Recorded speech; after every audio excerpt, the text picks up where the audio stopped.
आप 5 minute in बच्चों के एक्ट से देखेंगे। आध्यात्मिक सत्पुरुष श्री कांची स्वामी के जन्म दिवस में हम गुरुदेव श्री को याद ना करें और उनके दिए हुए उपकार को याद ना करें तो ये हमसे नहीं बनता। वह इस युग में समय सार के सर्वाधिक गहन अध्येता और प्रबल प्रचारक रहे। उन्होंने अपना संपूर्ण जीवन समय सार को समझाने के लिए और समझने के लिए ही लगा दिया। यहाँ पर आप देखेंगे कि वह श्वेतांबर साधु संघ में थे। आपस में उनकी चर्चा वार्ता चल रही थी।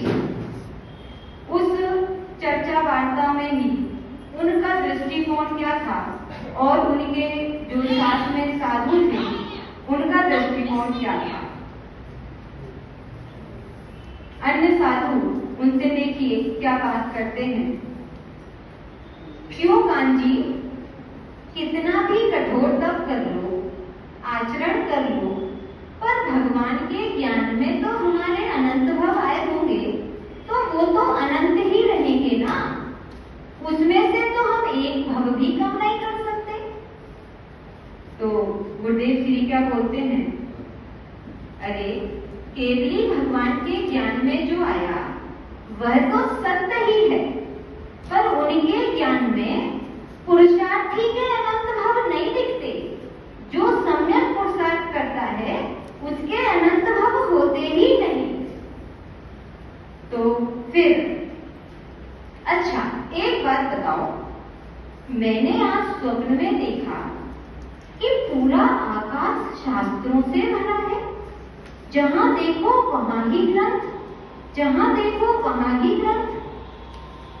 अन्य साधु क्या बोलते हैं, अच्छा आपको तो जब देखो जब ग्रंथ ही दिखाई देते हैं।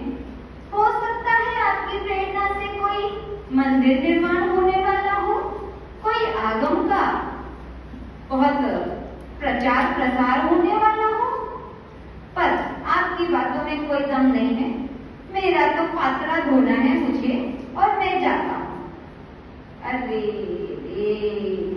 ये पात्र धोना, ये भिक्षा मांगना, ये सब तो मुझे बिल्कुल अच्छा नहीं लगता। ये साधु के काम है क्या? ऐसा कैसा मैं कहाँ आके फंस गया? मुझे तो ये सब बिल्कुल अच्छा नहीं लगता।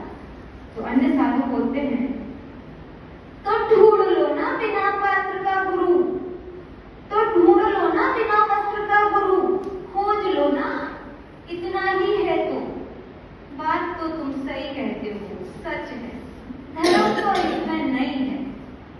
तभी गुरुदेव श्री का और हम सभी का पुण्य का उदय आता है और एक बहुत मंगलकारी प्रसंग बनता है।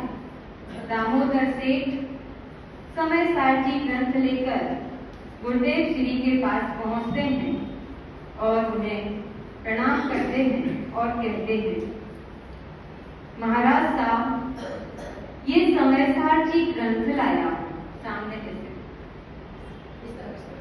इसे दिगंबर आचार्य कुंद देव ने लिखा।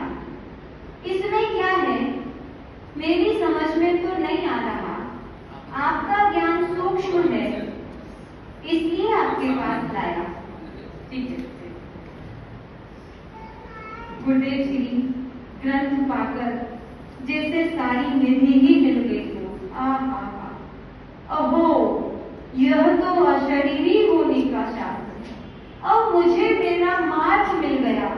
मेरे सच्चे सुख की खोज शायद अब पूर्ण होने वाली है।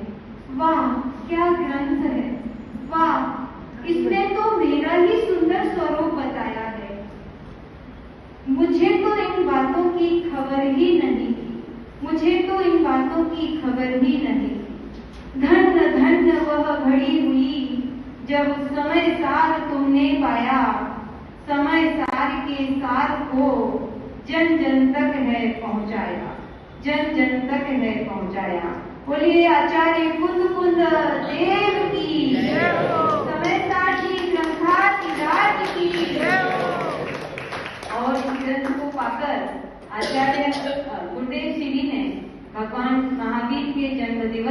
जन्म जयंती के दिन उन्होंने अपनी ये मुंह पट्टी छोड़ दी और इस ग्रंथ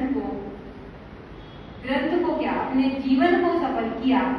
और यदि हम भी अपने जीवन को सफल करना चाहते हैं तो ये समय सारथी का जो नियमित स्वाध्याय चलने वाला है, हम इस नियमित स्वाध्याय से जुड़ें और अपना जीवन सफल करें। जय हिंद।